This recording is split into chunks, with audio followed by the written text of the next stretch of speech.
students, আজি আমাৰ ভিডিওটোত আজি আমি শিকিম electric field intensity due to an electric dipole at a point on the equatorial line. ঠিক আছে, আমি আগতে শিকিছিলো এক্সিয়েল লাইনটো। মনত আছে নে বাৰু আমি কি কৰিছিলো তাত? আমি কি কৰিছিলো এক্সিয়েল লাইনটোত আমি কি কৰিছিলো, এইটো আমাৰ ইলেক্ট্ৰিক ডাইপোল আছিল, এটা পজিটিভ আৰু এটা নিগেটিভ থাকে, আৰু ইয়াৰ সোঁ মাজেদি এনেকে যেতিয়া যাব সেইডাল কোৱা হয় এক্সিস বা এক্সিয়েল লাইন। আৰু ইকুৱেটৰিয়েল লাইন কোনটো হ'ব? এইডাল হ'ব ইকুৱেটৰিয়েল। এটা যদি আমি ড্ৰ কৰো এনেকে, যেটো আমাৰ লম্বভাৱে থাকে অৰ্থাৎ পাৰপেন্ডিকুলাৰ ভাৱে থাকে, সেইটো হৈ যাব আমাৰ ইকুৱেটৰ, হয় না? Equatorial line. তাহলে এই লাইনটোত যিকোনো এটা পয়েন্ট যদি আমি ধৰিলো আৰু সেই পয়েন্টটোত এই ডাইপোলটোৰ কাৰণে ইলেক্ট্ৰিক ফিল্ড কি হ'ব সেইটো আমি উলিয়াব লাগে। ঠিক আছে, তেনেহলে আমি আৰম্ভ কৰো। প্ৰথমতে আমি চাম ইলেক্ট্ৰিক ডাইপোল বুলি কৈ দিয়া লগে লগে আমি বুজি পালো যে ইলেক্ট্ৰিক ডাইপোল যেতিয়া ক'ব আমি অলৰেডি জানো বস্তুটো যে ইলেক্ট্ৰিক ডাইপোল বুলি কোৱাৰ লগে লগে আমি জানো যে এটা আমাৰ থাকিব পজিটিভ নিগেটিভ চাৰ্জ আৰু এটা থাকিব আমাৰ পজিটিভ চাৰ্জ, হয়নে? দুটা চাৰ্জ থাকিব আৰু হেতৰ চাৰ্জটো সদায় সমানভাৱে থাকে, হয়নে? Equal and opposite. চাৰ্জটো কি হয়? সমান হয় আৰু বিপৰীতমুখী হয়, অপোজিট হয়। তেনেহলে ইহঁতৰ মাজত আমি এটা ডিসটেন্স মেইনটেইন কৰিব লাগিব। এই ডিসটেন্সটোক আমি এনেকে ড্ৰ কৰিলো লাইন এটা। এইটো আমি নাম দিলো টুৱাইস a, তাৰ মানে ইয়াৰ হাফ a, এইটো হাফ a। আমি এইটো কৰো a, এইখন a, গোটেইটো কিমান হ'ব আমাৰ টুৱাইস a। সেইটো হৈ গ'ল আমাৰ ডিসটেন্স, ইহঁতৰ মাজত ডিসটেন্সটো। আৰু আমি ডাইপোলৰ এতিয়া আমাক কি লাগে? ইকুৱেটৰ লাগে। ইকুৱেটৰিয়েল লাইনটো কোনটো হ'ব? ইকুৱেটৰ যদি আমি ধৰিলো এইটো হ'ব ইকুৱেটৰ, তাৰ পৰা পাৰপেন্ডিকুলাৰ যেটা আমি ড্ৰ কৰিম সেইটো হ'ব আমাৰ ইকুৱেটৰ। সো মই ড্ৰ কৰিলো আগতে, এইটো আমাৰ পাৰপেন্ডিকুলাৰ বুলি আমি ধৰি ললো, এইটো হ'ল আমাৰ পাৰপেন্ডিকুলাৰ। তাহলে ইয়াৰ যিকোনো এটা আমি পয়েন্ট ল'ব লাগে, হয় না? আমাৰ যেটো টপিক আছে টপিকটো যেটোই কৈছে যে at A point on the equatorial line. Equator এইটো ডাইপোল, এইটো ইকুৱেটৰ। ইয়াৰ যিকোনো এটা পয়েন্ট আমি ললো, এইটো এটা পয়েন্ট ললো। ঠিক আছে, এই পয়েন্টটো আমি দিলো নাম দিলো কিউ বুলি, কিউ পয়েন্ট বুলি নাম দিলো কিউ। মানে ইহঁতৰ মাজতে আমি ডিসটেন্সটো ড্ৰ কৰিব লাগিব। কেনেকে? প্ৰথম এইটো এটা চাৰ্জ আছিল আৰু এটা চাৰ্জ আছিল, এই দুটা চাৰ্জ এইটো ইকুৱেল এণ্ড অপোজিট। আমি এইটো হ'ব মাইনাস কিউ চাৰ্জ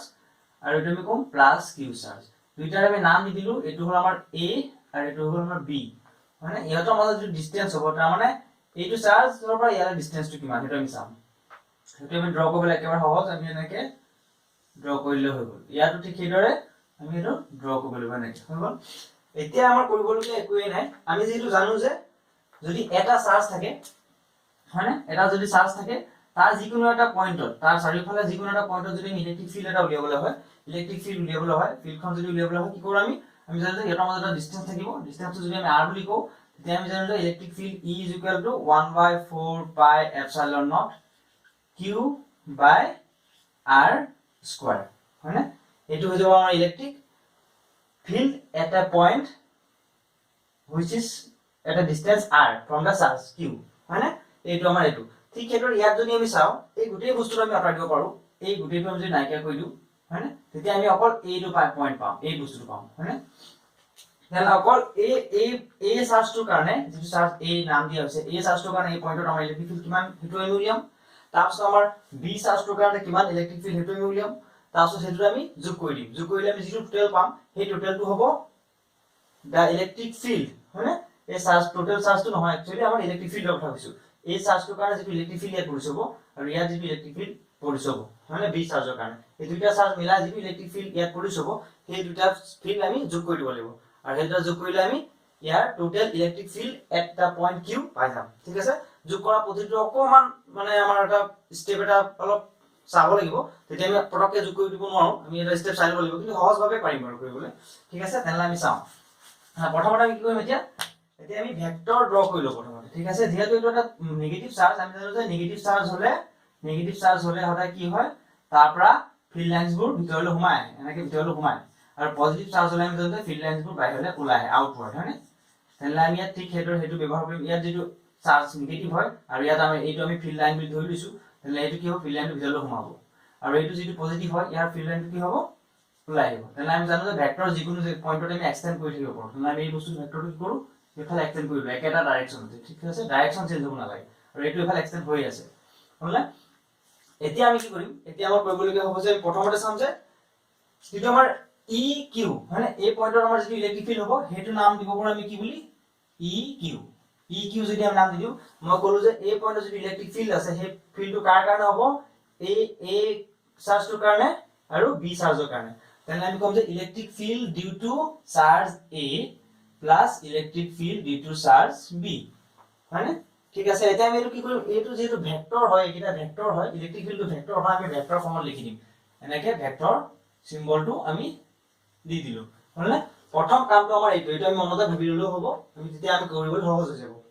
হল এতিয়া আমাৰ কৰিবলগীয়া কি আছে এতিয়া আমি চাম যে ইলেক্ট্ৰিক ফিল্ড ভেক্টৰ নোটেশনটো ব্যৱহাৰ নকৰাকৈ আমি ইলেক্ট্ৰিক ফিল্ডটো উলিয়াই চাম প্ৰথমতে ঠিক আছে অকল ম্যাগনিটিউডটো সো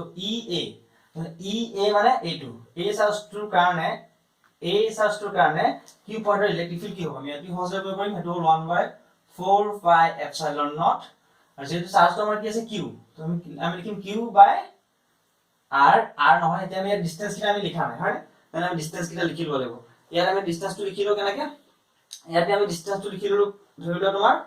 এইটো যেটো ডিসটেন্স আছে হেতু আমি কলো r বুলি তাহলে ইয়াতো একেটা হ'ব ডিসটেন্স r হল সমান ডিসটেন্স আৰু এইটো আমি কলো x বুলি হয় তাহলে এইটো হ'ব আমাৰ r হয়নে এইটো যদি আমাৰ r হয় আমি কি বুলি কৰিব পাৰিম এতিয়া এইটো যদি আমাৰ r এইটো যদি r এই r টো আমি লিখিম ইয়াত r বুলি ঠিক আছে r স্কয়াৰ এতিয়া আমি মন কৰছুন r স্কয়াৰ মানে কিমান 1/4 pi epsilon naught q by r square এইটো যদি r স্কয়াৰ হয় এই গুটেটো আমি চাওনে এইটো এটা ট্ৰায়াঙ্গল হয়নে এটা ৰাইট ট্ৰায়াঙ্গল মানে এনেকুৱাকে আমাৰ এটা ৰাইট ট্ৰায়াঙ্গল আহিছে হয়নে এই ৰাইট ট্ৰায়াঙ্গলটো যদি আমি চাও এইটো হৈ যাব আমাৰ 90 ডিগ্ৰী এইটো আমাৰ হ'ব হাইপোটেনিয়াস h এইটো আমাৰ হ'ব বেস আৰু এইটো হ'ব আমাৰ পাৰপেন্ডিকুলাৰ হয়নে p তাহলে আমি ৰাইট ট্ৰায়াঙ্গল আমি জানো যে পাইথাগোৰাস থিওৰামৰ পৰা যে h square p square b square হয়নে তাহলে ইয়াত আমাৰ r স্কয়াৰ আছে r স্কয়াৰ হল h স্কয়াৰ তাৰ মানে আমাৰ এইটো হ'ব x স্কয়াৰ a স্কয়াৰ এইটো a হয় আমাৰ a স্কয়াৰ এইটো হ'ব নহয় আকৌ আমি EB টো কৰো EB টো যদি হ'ব হেতু একেটাই হ'ব 1/4 পাই এপসাইলন নট q বাই এটো r স্কয়ার হ'ব কিন্তু ইয়াত r স্কয়ার টো কোনফাল আছে এইটো আছে হেতু একেটাই হ'ব আমাৰ কি হ'ব x স্কয়াৰ a স্কয়াৰ মানে দুইটা আমাৰ একে ধৰণৰ হৈছে এটো আমি কি ফৰ্মত কৰিলো এটো আমাৰ অকল ম্যাগনিটিউড লৈছো ভেক্টৰ মানে দেখিছা ইয়াত আমাৰ ভেক্টৰ সাইন দিয়া নাই ঠিক আছে এতিয়া আমি কি কৰিম ভেক্টৰ ৰিজল্যুশন কৰিব লাগিব কোনটো পইণ্টত ভেক্টৰ ৰিজল্যুশন কৰিম তোমালোকে ক্লাস 11 ত পাই আহিছা যে ভেক্টৰ ৰিজল্যুশন কি হয় যিকোনো এটা ভেক্টৰ যদি আমি থাকে সেই ভেক্টৰক আমি কি কৰিব পাৰো দুটা বেলেগ বেলেগ ভেক্টৰ ভাগ কৰি লব পাৰো বা আমি দুটা বেলেগ বেলেগ ভেক্টৰৰ সামেশন হিচাপে দেখাব পাৰো ঠিক সেইদৰে দুটা বেলেগ বেলেগ ভেক্টৰৰ সাম কৰি পিনে আমি এটা ভেক্টৰ দেখাব পাৰো হয় হেতু আমাৰ ভেক্টৰ সামেশন তাহলে আমি ইয়াত যদি মন কৰছো আসুন তোমালোকে ইয়াত আমাৰ কি হৈছে এতিয়া ইয়াত এই পইণ্টৰ ভেক্টৰ দুটা সাম হৈছে যদি আমি চাও যে এই কিউ পইণ্টৰ ভেক্টৰ দুটা সাম হৈছে বুলি ক'ব পাৰো এই ভেক্টৰ দুটা কোন কোন ভেক্টৰ হয় কোন কেইটা ভেক্টৰ হয় আমি চাও এই কি পইণ্টটো যদি মই ইয়াত ড্ৰ কৰো এনেকুৱা হ'ব এইটো যদি ভেক্টৰ এফালে গৈছে হেতু আমাৰ কি আছিল ই বি আৰু এইটো যদি ভেক্টৰ এফালে আহিছে এটো আমাৰ আছিল ই এ তাহলে এই ভেক্টৰটো আমি এনেকৈ ড্ৰ কৰিলো এটো আমি কলো ই বি আৰু এইটো এটা এনেকৈ ড্ৰ কৰিলো এটো আমাৰ ই এ তাহলে ই এ আৰু ই বি দেখিছা এনেকৈ ভেক্টৰটো ফৰ্ম হৈছে এতিয়া ভেক্টৰ প্যাৰালেলোগ্ৰাম ল যদি ব্যৱহাৰ কৰো তেতিয়া আমি চাম এইটো প্যাৰালেলোগ্ৰাম ল ব্যৱহাৰ কৰিলে সদায় ই বি টো এনেকৈ এফালে ট্ৰান্সফাৰ কৰি ইয়াৰ লৈকে লৈ আনিলো হয়নে এফালে ই বি টো লৈ আনিলো এনেকৈ ই বি টো এফালে লৈ আনিলো ইয়াতো ই বি এটা আছে ইয়াতো একেটা ভেক্টৰ আমি এনেকৈ লৈ যাব পাৰো সদায় এংগলটো আমি চেঞ্জ কৰিব নালাগে খালি ডাইৰেকশনটো চেঞ্জ কৰিব নালাগে আৰু ই এ টো আমি এফালে লৈ আনিলো তেতিয়া আমাৰ এই বস্তুটো এনেকুৱা হৈ থাকে এতিয়া আমি গোটেইটো যদি চাও এটা প্যাৰালেলোগ্ৰাম ফৰ্ম লৈছে হয়নে প্যাৰালেলোগ্ৰাম ফৰ্ম লৈছে তেতিয়া আমি কৰিম এতিয়া এই যিটো প্যাৰালেলোগ্ৰাম হৈ গ'ল এটো ডায়াগোনালটো আমি ড্ৰ কৰি দিম ডায়াগোনালটো মানে এই ইয়াত যিটো কানেক্টিং পইণ্ট আছে এইটো ডায়াগোনাল যদি আমি ড্ৰ কৰিলো এটো হৈ যাব আমাৰ এনেকুৱা ডায়াগোনালটো ড্ৰ কৰি পিনি আমি এটো এফালে আউটসাইড দিব লাগিব এনেকৈ তাহলে এইটো হৈ যাব আমাৰ এটা কি এই দুটা ভেক্টৰৰ সামেশনটো হ'ব এইটো তাৰ মানে আমি এইটো কম ই কিউ বুলি হয়নে এই গোটেইকেইটা ভেক্টৰ হয় আমি ভেক্টৰ হিচাপে লিখি লম তেনে আমি হেতু এই বস্তুটো আৰু এইটো একেটাই দেখিছানে ভেক্টৰ সামেশনৰ পৰা আহিছে এইটো এতিয়া আমাৰ কথাটো মন কৰিবলগীয়া কথা এটা আছে এইটো হ'ল যে আমি যদি আকৌ ইয়াত ভালদৰে মন কৰো ই কিউ টো যিটো আছে ই কিউ টো আমি নাই বুলি ভাবি ললো তেতিয়া আমি মই ৰঙাৰে দেখাইছো ই এ যিকোনো এটা ভেক্টৰ আমি দুটা ভেক্টৰ ৰিজল্ভ কৰিব পাৰো সদায় তেনে দুটা ভেক্টৰ এটা পাৰপেন্ডিকুলাৰ এটা হৰিজন্টাল কম্পোনেন্ট থাকিব মানে এই ই এৰ যিটো পারপেন্ডিকুলার কম্পোনেন্ট হ'ব হেতু যদি আমি চাও হেতু হ'ব আমাৰ এনেকুৱা মানে ই এ কম্পোনেন্টটো আৰু ই বি কম্পোনেন্ট যিটো ই এৰ আৰু ভাৰ্টিকেল বা হৰিজন্টাল কম্পোনেন্ট যিটো হ'ব হেতু হ'ব আমাৰ এনেকুৱা এফালে না হেতু আমি এনেকৈ কৰি ড্ৰ কৰিছো তোমালোকে যদি মনত পৰিছে তেনে বুজি পাবা এইটো মানে ই এ এই পাৰ্টটো আমাৰ হ'ব যেহেতু আমি ধৰিলো এইটো আমাৰ থিটা বুলি তাহলে আমাৰ এই পাৰ্টটো কি হ'ব EA sin থিটা আৰু এইটো যেটো পাৰ্ট আছিল এটো হ'ব আমাৰ EA cos থিটা এই বস্তুটো মনত ৰাখিব লাগিব এটো বহুত ইম্পৰ্টেন্ট হয় বাৰে বাৰে লাগি থকা বস্তু ঠিক সেইদৰে আমাৰ যদি B পইণ্টৰ কাৰণে চাও B কাৰণে পাৰপেন্ডিকুলাৰটো হ'ব এই ফালে আৰু হৰিজন্টেলটো হ'ব এই ফালে তাহলে B কাৰণে হ'ব আমাৰ EB sin থিটা আৰু এফালে হ'ব আমাৰ EB cos থিটা যেহেতু এই থিটাটো আৰু থিটাটো সমান একেটা আমি একেটা মাজতে ধৰি লৈছো হয়নে আৰু আমি ধৰি লৈছো যে যেহেতু এই দুটা চাৰ্জ একেই হয় ইহতৰ চাৰ্জৰ যেটো কোৱান্টিটি হেতু সমান হয় সেইকাৰণে ইহতৰ যেটো ইলেক্ট্ৰিক ফিল্ড সেই ডিসটেন্সটো হ'ব হেতু যেহেতু আমাৰ পাৰপেন্ডিকুলাৰ একেটা সমান জোখত লৈছো সেইকাৰণে r লৈছো তাৰ মানে ইয়াত ইলেক্ট্ৰিক ফিল্ডটো একেই হ'ব তাৰ মানে আমি ক'ব পাৰো যে EA EB হয়নে আমি এটো ক'ব পাৰো ইয়াৰ ম্যাগনিটিউড খিনি ইকুৱেল বুলি আমি ক'ব পাৰো ঠিক আছে এতিয়া আমি চাও যদি দেখা পাও আমি এই বস্তুটো কি হলে ৰঙাটো মই আঁকিছো ইয়াত ৰঙাটো যদি আমি ড্ৰ কৰো এইফালে এনেকে থাকিলে এটা এইফালে থাকিলে এনেকে এটা ইয়া থাকিলে আমাৰ দুটা হয়নে দুটা এটা হল আমাৰ E cos থিটা আৰু এটা E cos থিটা এই দুটা আহিলে EA cos থিটা আৰু EB cos থিটা ইয়াত আহিলে EA sin থিটা আৰু ইয়াত আহিলে EB sin থিটা এতিয়া যদি মন কৰো এটো অ্যাকশন আৰু ৰিঅ্যাকশন প্ৰিন্সিপাল যদি চাও হয়নে কি হ'ব ইয়াত আমাৰ EA টো এফালে আছে এটো এফালে আছে দুইটা যেহেতু EA আৰু EB সমান তেনলে ইয়াত থিটা sin থিটা সমান তাহলে এই দুটা কি হৈ যাব আমাৰ ক্যান্সেল আউট হৈ যাব এই দুটা আমাৰ কাট খাই যাব এইটো হিটো অপোজিটত আছে তাৰ মানে এটো কাট খাই যাব তাৰ মানে আমাৰ অকল কোনটো কম্পোনেন্ট থাকিব এটো হল EA cos থিটা আৰু EB cos থিটা যেহেতু EA আৰু EB cos থিটাৰ কাৰণেহে আমাৰ EQ টো সৃষ্টি হৈছে EQ টো প্ৰডিউস হৈছে মানে তেনলে আমি লিখিব পাৰো কি বুলি EQ টো যদি আমি লিখো এটা কি লিখিম আমি লিখিম যে EQ is equal to মানে EQ is equal to আমি কি লিখিম চাও EQ টো যদি আমি লিখব EA cos থিটা plus EB cos থিটা sin থিটা নহয় cos থিটা দুইটা cos থিটা কম্পোনেন্টে আমাৰ যোগ হৈছে মানে EA আৰু EB টো ইকুৱেল তাৰ মানে আমি লিখিব পাৰো যিকোনো এটা EA বুলি লিখিলো twice of cos থিটা হয়নে এইটো হৈ গল আমাৰ ফৰ্মুলাটো মানে এতিয়া আমি যেহেতু ইয়াত EA আৰু EB পাই থৈছো EA আৰু EB ইকুৱেল হয় মানে একেই আমি ইয়াতো দেখাব পাৰো ইকুৱেল বুলি তাৰ মানে আমি ইয়াত cos থিটাৰ ভ্যালুটো উলিয়াব লাগে EA আৰু আমি জানিও cos থিটাৰ ভ্যালু কি হ'ব cos থিটাৰ ভ্যালুটো একেবাৰে সহজ উলিয়াবলে আমি আগতে এই পাইথাগোৰাছৰ যেটো ইউজ কৰিছিলো হেতু ইউজ কৰিব পাৰো একে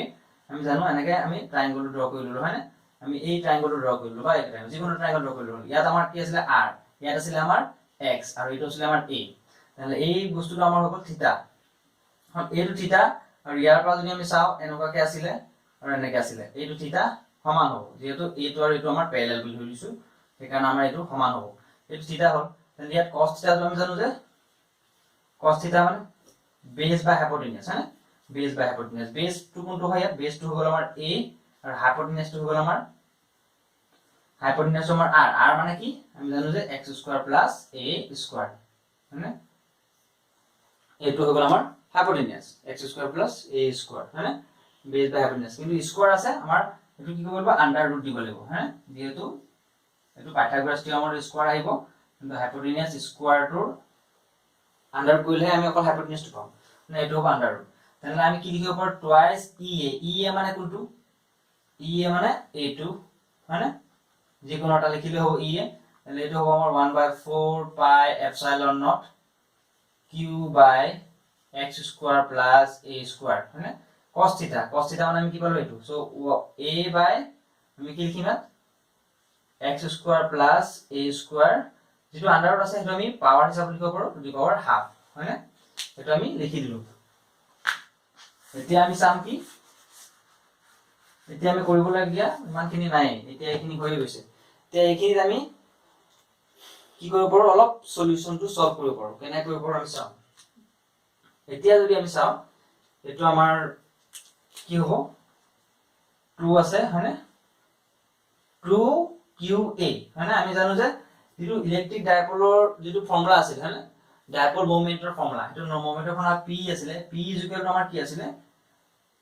distance into charge distance dipole দুটাৰ মাজত ডিসটেন্সটো কিমান a মানে টুৱাইস a ইনটু ইহতৰ যিকোনো এটা চাৰ্জটো কিমান q টুৱাইস a q টো আমি কি বুলি ক'ব পাৰো তেনলে ইহতৰ ডাইপোল মোমেন্ট p তাৰ মানে টুৱাইস a q হয়নে এটো 2 এটো a এটো q এটো আমি লিখিব পাৰো কি বুলি আমি লিখিব পাৰো এটো পি যেহেতু এইটো আমি এটা অকল ম্যাগনিটিউডটো ধৰিব পাৰো ডাইপল হয়নে এফালে পাওঁ 4 পাই এপসাইলন নট আৰু এইটো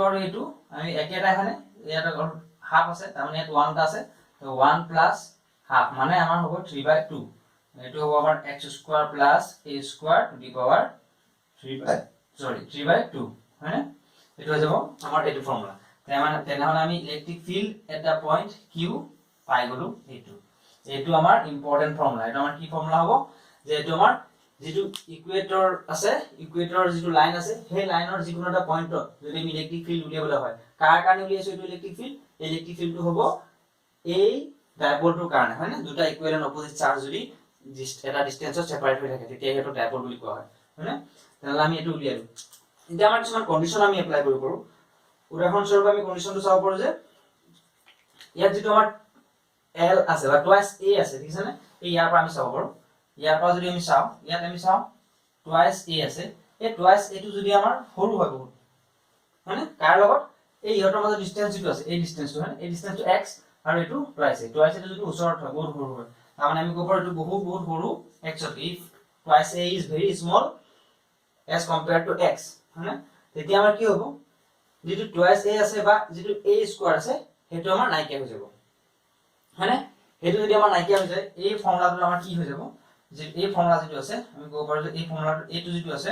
A স্কয়াৰটো নাইকিয়া হৈ যাব A স্কয়াৰটো নাইকিয়া হৈ গলে আমি কি পাম আমি পাম এটো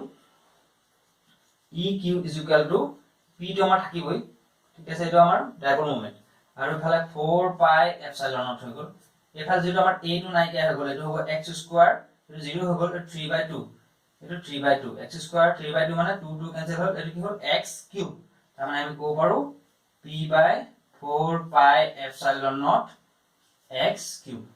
দেখিছা তেনলে আমি এটা কি কৰিলো ইয়াৰ পৰা আমি কি বুজিলো যে এই কিটা বস্তুটো কনস্ট্যান্ট হয় যদি ডাইপল মোমেন্ট আমি কনস্ট্যান্ট বুলি ধৰিলো তেতিয়া আমি ইয়াৰ পৰা আমি চাব পাৰো যে যেটো ইলেক্ট্ৰিক ফিল্ড হ'ব ডাইপলৰ কাৰণে যদি আমাৰ ডাইপলৰ সেপাৰেশনটো বহুত কম হয় হয়নে ডাইপলৰ সেপাৰেশনটো মানে টুৱাইস A টো যদি বহুত কম হয় তেতিয়া আমাৰ এই ফৰ্মুলাটো হ'ব এই ফৰ্মুলা হ'ব মানে আমি ক'ব পাৰো যে এইটো ফৰ্মুলা হ'ব ঠিক আছে এইটো মনত ৰাখিবলগীয়া বস্তু আৰু এটা কি হ'ব যেটো আমাৰ ইলেক্ট্ৰিক ফিল্ড হ'ব এট দ্য পইণ্ট q হেতু হলে কি হ'ব proportional to 1/x cube ঠিক আছে এটো 1/x cube ৰ লগত proportional হ'ব আৰু আমি জানো যে যিকোনো এটা যদি চাৰ্জ থাকে চাৰ্জৰ কাৰণে যদি ইলেক্ট্ৰিক ফিল্ড হয় সেই ফিল্ডটো ডিসটেন্সৰ লগত কেনেকৈ হয় হেতু আমি জানো যে electric field E is proportional to 1/x square ঠিক আছে নে কিন্তু ডাইপলৰ কাৰণে কি হয় 1/x cube মানে তেনে তোমালোকক কেতিয়াবা কোৱেশ্চন সুধিব পাৰে যে so that the electric field at a point on the equatorial line of an electric dipole is proportional to the distance between the distance is proportional to the cube of the distance from the dipole center to the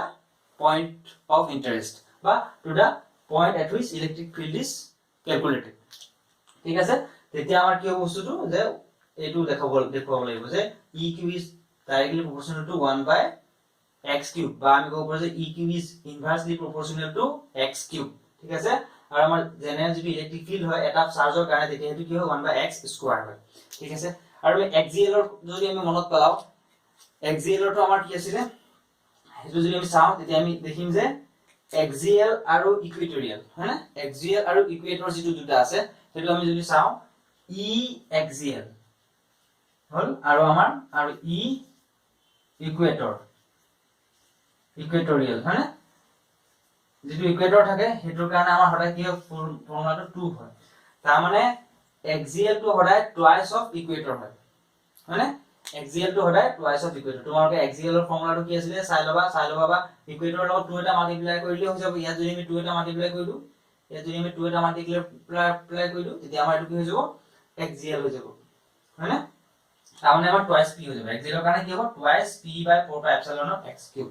ঠিক আছে তেনে তোমালোকে আগৰ এক্সিএল টো আৰু এটো Equatorial এই দুটা তোমালোকে মিলাই কম্পেয়াৰ কৰি চাবা একেটা পদ্ধতিতে কৰিব লাগে ইয়াত অকমান আমাৰ ইম্পৰ্টেন্ট বস্তু এটা আছে হেতু হৈছে আমাৰ cos θ sin θ এটা কনসেপ্ট আহে মানে ভেক্টৰ যেটো ৰিজল্যুশন হয় সেই কনসেপ্টটো আহে ঠিক আছে তেনেহলে তোমালোকে হয়তো এটো বুজি পাইছা চেনেলটো সাবস্ক্ৰাইব কৰিবা ভিডিওটো লগৰ বন্ধু বান্ধৱীসকলৰ লগত শেয়াৰ কৰি দিবা তেতিয়া সকলোৱে এটো শিকিব আৰু যেহেতু তোমালোকে এটো থ্ৰু ইউটিউব শিকিছা এটো ফ্ৰী হয় একেবাৰে তেনেহলে তোমালোকে ফ্ৰী অফ কষ্ট এনেকুৱাকে শিকিব পাৰিছা আৰু কিবা কুৱেশ্যন থাকিলে তোমালোকে কমেন্ট কৰিবা তোমালোকে নহলে মেইল কৰিবা ঠিক আছে ধন্যবাদ